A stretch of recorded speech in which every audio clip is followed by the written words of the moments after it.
के बारे में बात करूंगा। अगर वेरिकोसील अगर आपको हुआ है तो उसमें आप पैनिक करते हो।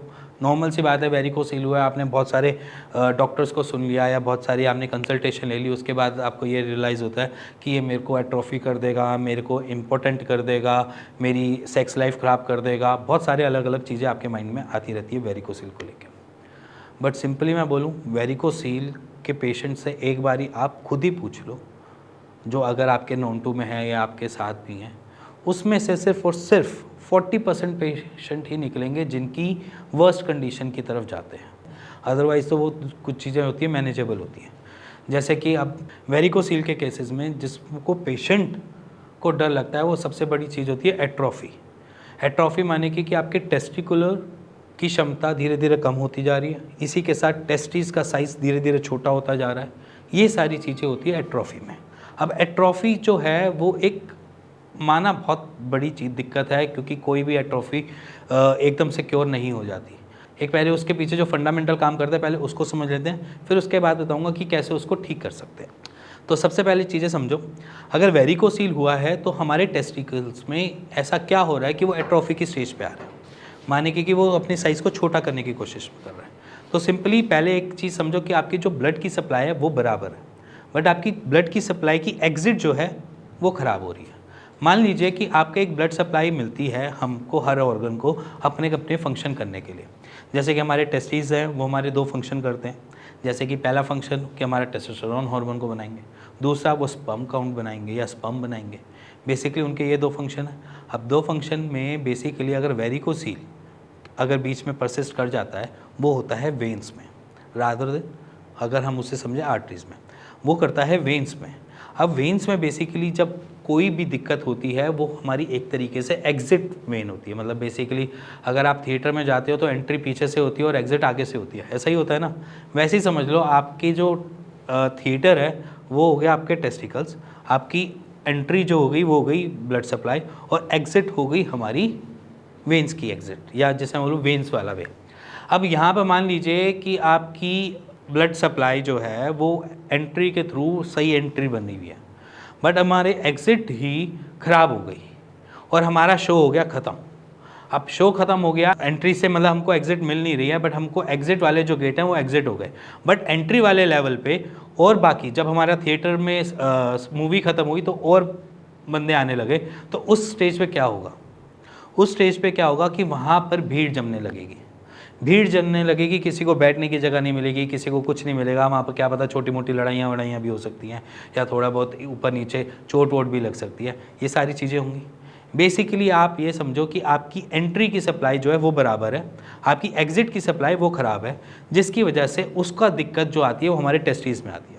अब टेस्टिस में जब उस ऑर्गन को पूरे ढंग से अपने न्यूट्रिशन नहीं मिलेंगे, या जैसे मैं बोलूँ कि उसको अपने पूरी न्यूट्रिशन वाली चीज़ें नहीं मिलेंगी, ऑक्सीडाइज ब्लड नहीं मिलेगा, तो वो क्या करेगा? अपनी क्षमता को धीरे धीरे करके कम करना चालू कर देगा। जब वो कम करना चालू करेगा तो वो क्या करेगा कि आपसे खाना भी धीरे धीरे कम मांगेगा। अब जो खाना धीरे धीरे कम मांगना चालू करेगा तो वो क्या कहेगा कि जब मेरी इतनी काम करने की जो क्षमता है, या जैसे मैं बोलूँ कि काम कर रहा था मैं अब काम नहीं कर पा रहा, तो धीरे धीरे क्या करेगा? वो अपनी उस जगह के साइज़ को धीरे धीरे कम करना चालू कर देगा, क्योंकि वो इतनी एनर्जी कैप्चर ही नहीं कर पा रहा ओवर द टाइम पीरियड, इतनी एनर्जी को यूज़ नहीं कर पा रहा ओवर द टाइम पीरियड। तो कहता है कि यार मेरा बड़े होने का क्या फ़ायदा, मैं अपने आप को छोटा ही कर लेता हूँ। तो अब वो टेस्टिस क्या करेंगे? धीरे धीरे अपना छोटा कर देंगे। अब इसके पीछे काम क्या करा? हमारी वेन्स में होने वाला वेरिकोसील। अब वो क्या करता है? एग्जिट वाले पॉइंट पे हमको भीड़ वापस भेजता रहता है। वो भीड़ जो ब्लड टाइम से जाना चाहिए था, जो ब्लड सप्लाई जानी चाहिए थी, उस ब्लड सप्लाई को वापस भेजता रहता है। अब जब वो वापस आती है तो वो आपके टेस्टिकल्स में टेम्परेचर भी ख़राब करती है। दूसरा, जो न्यूट्रिशन पहले ले चुके थे टेस्टिकल्स वही देने की कोशिश करती है, बट वो उसमें से न्यूट्रिशन निकल जाते हैं, तो इसलिए वो सिर्फ एक जिसे हम बोलूँ कि एक तरीके से डीऑक्सीडाइज ब्लड है, जिसे हम गंदा खून भी कह देते हैं कि वो गंदा खून है, तो वो गंदा खून वापस सप्लाई करना चालू कर देता है। वहाँ पर अब उसको खाने की सप्लाई पहले से कम मिलनी चालू हुई, ऊपर से वो ब्लड सप्लाई जिस डीऑक्सीडाइज थे उसने वापस आकर उस पर अटैक करना चालू कर दिया कि तू अभी ले, इसी से ले न्यूट्रिशन।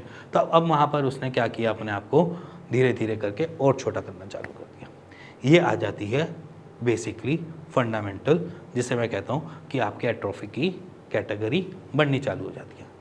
अब यहाँ पर अब उसको ठीक कैसे करना है?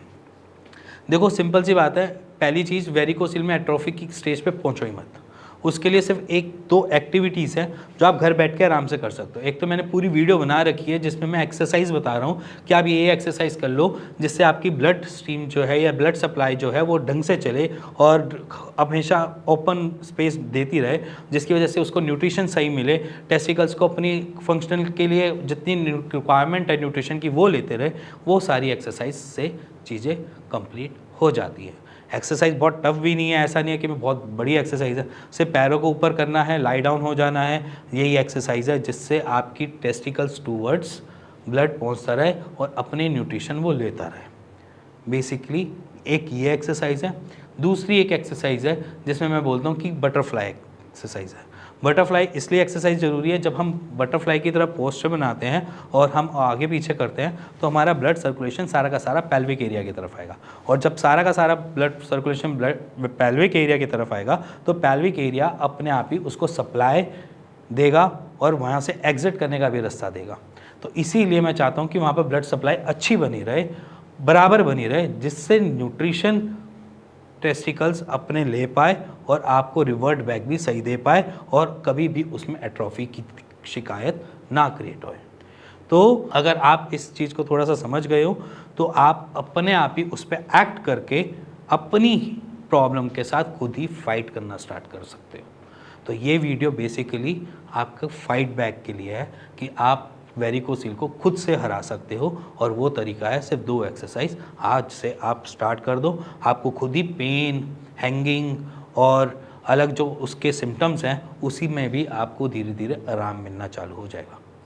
इसी के साथ अगर आपको कुछ पूछना है, जानना है तो नीचे दिए नंबर पर अपनी रिपोर्ट शेयर कर सकते हैं, मेरी टीम से बात कर सकते हैं, उसका एक राइट सॉल्यूशन ले सकते हैं। इसी के साथ मिलेंगे नेक्स्ट वीडियो के लिए, तब तक के नमस्कार।